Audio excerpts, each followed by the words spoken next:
Muito bem, galera, de volta aqui ao canal do Lessa neste domingo, pós primeiro jogo da final da Copa do Brasil. Infelizmente, o rival venceu por 3-1. O Atlético Mineiro fez um jogo muito abaixo daquilo que a gente imaginava e esperava, e agora vai ter uma missão extremamente complicada para tentar reverter essa situação em Belo Horizonte na semana que vem. Jogo muito ruim, muito fraco do Atlético, né? O Flamengo conseguiu fazer 3 gols com tranquilidade, com uma liberdade em campo para jogar, com tanto espaço.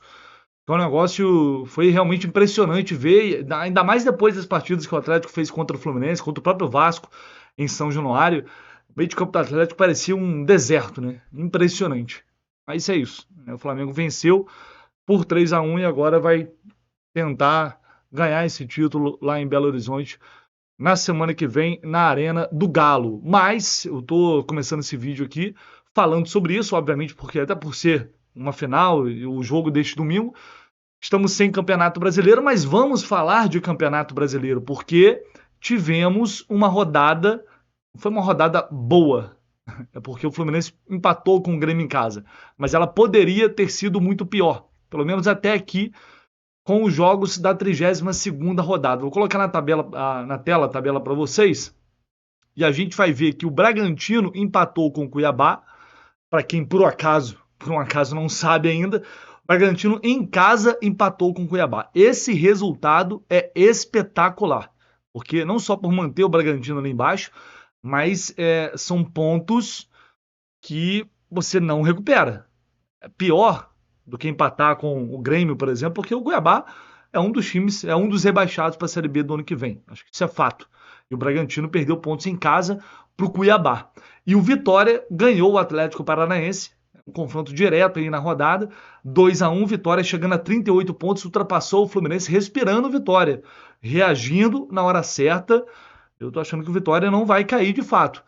E aí o Fortaleza bateu o Juventude por 3-0. Outro resultado maravilhoso nesta rodada, né? Se o Fluminense tivesse vencido, seria realmente espetacular. Chegaria a 39 pontos, abriria novamente 5 pontos ali da zona do rebaixamento com esses jogos, mas infelizmente não aconteceu. Foi o que eu falei, né? Não é uma rodada excelente, não é uma rodada maravilhosa, porque o Fluminense não venceu, mas poderia ter sido muito pior. A gente já tem Corinthians e Palmeiras que vão jogar amanhã, jogo às 8 da noite, um clássico muito importante também esse jogo, torcer para o Corinthians perder. Para o Corinthians, o Criciúma também enfrentando o Internacional fora de casa. O Inter está num grande momento, né? No melhor momento dentro do Campeonato Brasileiro. Jogo muito complicado para o Criciúma e não tem jeito. Agora é tentar fazer, primeiro, o mais importante, né, de tudo, é fazer a sua parte, vencer os jogos, principalmente os jogos em casa, e tem que dar aquela secada, porque quanto mais pontos esses times perderem, aumentam as chances de permanência, evidentemente. E apesar do péssimo resultado diante do Grêmio, a gente olha para um todo com uma rodada a menos e um ponto a mais conquistado. Em tese, o Fluminense se aproximou um pouco mais da permanência na primeira divisão, né? Levando em consideração os resultados que ocorreram até aqui e esse ponto conquistado, apesar de, repito, evidentemente, perder pontos em casa agora é sempre muito ruim. Mas a gente tem que agir com um pouco de racionalidade. Quando você não consegue cumprir o seu papel, é olhar para a tabela e ver se os outros resultados ajudaram. E nesse caso, felizmente, acabaram ajudando. Só que a gente vai para um outro cenário, que é o da próxima rodada, e aí é uma situação bem complicada, porque o Fluminense vai todo quebrado para enfrentar o Internacional no Beira-Rio na próxima sexta-feira. Mais um confronto diretaço ali entre Vitória e Corinthians, mais um jogo muito importante. O Criciúma, de novo, fora de casa, vai enfrentar o Cruzeiro. Teremos o Bragantino fora de casa enfrentando o já rebaixado Atlético Goianiense, né? Por mais que o Atlético já esteja rebaixado, em casa pode tirar pontos. E o Juventude pega o Bahia no Jacone, Bahia brigando na parte de cima da tabela também. Atlético Paranaense no Morumbi. Então são jogos, olhando para a Juventude, para Atlético, os times que hoje estão ali na zona do rebaixamento tentando sair, e até o Bragantino, não são jogos em que eles são amplamente favoritos. Para mim é fato. Então, se vai ser difícil para o Fluminense, e como vai ser, é óbvio, é um jogo que a gente não contava com 3 pontos quando projetava ali, olhava para a tabela, vai ser difícil para os outros rivais também que estão nessa situação no Z4 ou próximo ali ao Z4. É aquela rodada que, mais uma vez, provavelmente, o Fluminense não vai conseguir caminhar, não vai conseguir avançar com as próprias pernas e a gente vai ter que torcer para que os rivais também tropecem. Pessoal, vou colocar na tela aqui essa matéria publicada pelo GE, porque eu fui colocar, tentar acessar, né, o site da CBF. Os caras não têm competência nem para fazer, nem para colocar um site no ar. É impressionante. É uma porcaria o site da CBF, então não estava abrindo ali a página onde ficam esses documentos para acessar a súmula do jogo. Então estou me baseando aqui nessa matéria do GE que relatou a súmula do árbitro Matheus Delgado Candançan depois de Fluminense e Grêmio, o que o árbitro colocou na súmula. E ele citou o presidente Mário Bittencourt, dizendo que foi chamado de vagabundo e ladrão por ele. Tem aqui, ó, que ele colocou na súmula. Você é horroroso, nunca mais vai apitar aqui. Vagabundo, ladrão, sem vergonha. E pode me relatar, quero ver acontecer alguma coisa comigo, diz o trecho da súmula.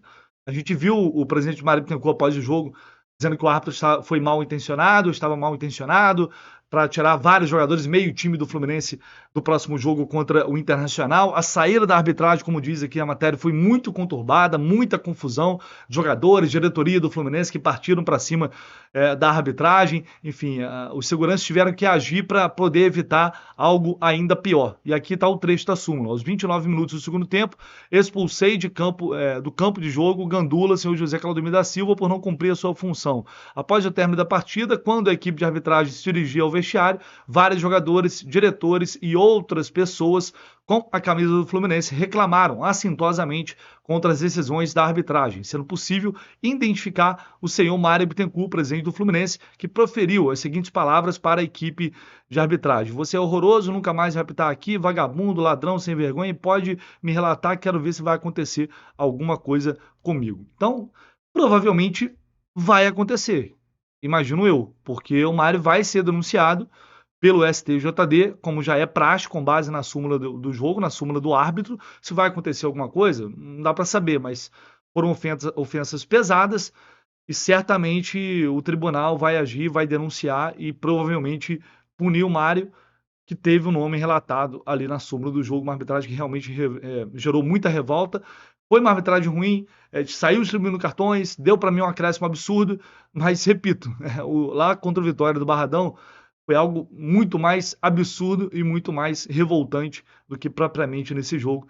Eu tô falando isso desde o que aconteceu na partida, porque aquilo lá foi bizarro. Ali, isso aí pode ter má intenção? Obviamente pode ter má intenção, mas é a ruindade da arbitragem brasileira na sua essência. Está distribuindo um cartão, não tem personalidade para levar o jogo, dá um monte de acréscimo e de repente no outro jogo não dá acréscimo, e assim a gente caminha. Vamos lá, vou colocar na tela para vocês aqui o que disse o Neto. O Neto, na Rádio Craque Neto, a rádio dele, uma informação de última hora sobre John Arias, cravando que John Arias acertou com o Cruzeiro e vai ser jogador do Cruzeiro a partir do ano que vem, após um pedido do técnico Fernando Diniz. Vamos ver o que ele disse aí. Foi pedido do Fernando Diniz que o Arias já acertou verbalmente com o Cruzeiro. Isso mesmo, esse jogadorzaço do Fluminense, esse craque de bola, fazedor de gols, articulador, um dos melhores jogadores da posição. E que eu sei, e que ele já é jogador do Cruzeiro, hein? E que foi pedido do Fernando Diniz, aceite pelo Alexandre Matos, pelo presidente. Então o Arias não fica no Fluminense. Arias vai jogar no Cruzeiro a partir do ano que vem. Informação da Rádio Craque Neto. Que o Arias... Bom, então essa é a informação do Neto. O Neto já deu diversas barrigadas ao longo do tempo.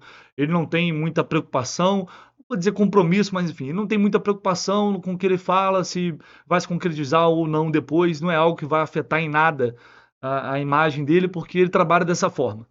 Então a gente tem que ter muito cuidado com isso agora. Já estou conversando com amigos da imprensa lá de Minas Gerais, de Belo Horizonte, que já estão correndo para tentar confirmar ou não essa informação, e até agora não negaram para ele. O fato de não ter negado é algo que me preocupa. Tá? Aqui, por enquanto, ninguém fala sobre o assunto. Já estou tentando sondar, apurar alguma coisa, mas não obtive resposta nenhuma, por enquanto, sobre essa situação do Arias. Vale lembrar uma coisa: recentemente, o presidente Mário Bittencourt, na última entrevista coletiva que ele deu, ele falou isso daqui. Na janela de dezembro, atendendo às condições que o Fluminense tem combinado com ele, vamos realizar o desejo dele de jogar na Europa. Não tem nada a ver com o Cruzeiro. Essas condições, por exemplo, passam para que não seja nenhum clube do Brasil, para deixar muito claro. Então tá aí a palavra do presidente Mário Bittencourt, dizendo que para clube brasileiro está no acordo com o Ares, que ele não sai para outro clube daqui, somente para a Europa. O que seria verdadeiramente um absurdo perder o Ares para um clube daqui do futebol brasileiro. Não dá nem para pensar nisso. Para a Europa já vai ser bizarro. Perder para um rival direto aqui seria completamente uma derrota absurda, uma derrota para a gestão Mário Bittencourt. E ele sabe disso. Tanto que, de acordo com ele, colocou isso nas condições para que o Ares seja negociado no final do ano. Na minha visão, acho muito improvável que o Ares continue aqui no ano que vem. Muito improvável. Vão arrumar uma proposta com ele, vão dar um jeito dessa proposta chegar dentro daquilo que eles combinaram com o Fluminense.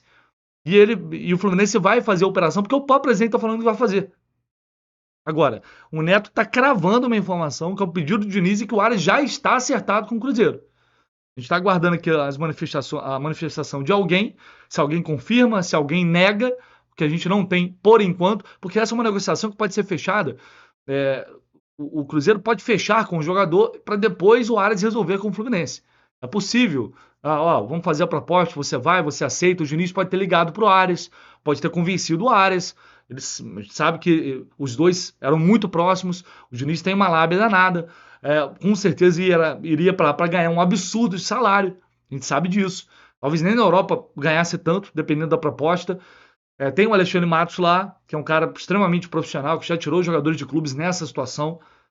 Então a gente tem que ter sempre o pé atrás, tem que ter cuidado. O Fluminense pode até não estar sabendo de nada. Isso pode estar sendo conduzido, se for realmente verdade, com o staff do Ares. Talvez ele tenha dado o sinal verde. Enfim, a gente vai ter que esperar para ver se realmente isso vai se confirmar. Mas por enquanto o que a gente tem é essa palavra do Mário Bittencourt na última entrevista coletiva, que ele seria liberado para a Europa. Agora, jogador de futebol a gente sabe como funciona. As coisas mudam, de repente mudam.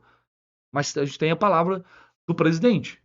Repito, seria algo absolutamente trágico a gente ver esse jogador vestindo outra camisa de um clube brasileiro por aqui. Bom, já estava salvando o vídeo aqui para publicar para vocês quando falei novamente com o Samuel Venâncio aqui e ele apurou junto ao staff do Ares que não tem isso, não tem esse negócio fechado, que essa informação não procede. Isso é o staff do Ares, tá? E eu recebi logo em seguida, uma resposta nesse sentido de uma pessoa ligada ao Fluminense. Então a gente tem dois lados aqui negando essa situação. O que também a gente sabe que no futebol é natural. Ninguém vai querer admitir uma negociação agora numa reta final de temporada, onde o Ares é um jogador primordial, fundamental para o Fluminense, dizendo que ele vai para outro clube brasileiro. Se tiver alguma coisa, óbvio que eles vão querer admitir agora.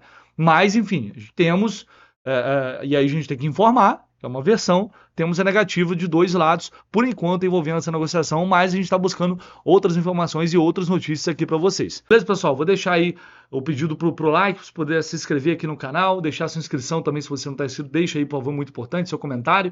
E no link no comentário fixado tem um link para Mais Ágil, que é parceiro aqui do canal do Lessa, sempre fortalecendo, uma empresa que atua no mercado financeiro, antecipando o seu fundo de garantia, o FGTS. Então, se você tem aquela grana guardadinha lá, que você juntou aí ao longo de muitos anos, está precisando desse dinheiro para resolver alguma questão na sua vida, entre em contato com a Mais Ágil, que eles fazem essa antecipação e você recebe esse dinheiro na tua conta. Muito importante se informar bem dos detalhes, das taxas envolvidas, para que você não tenha nenhuma surpresa. Por isso tem uma equipe lá pronta para te atender. Fechado? Um abraço, tamo junto.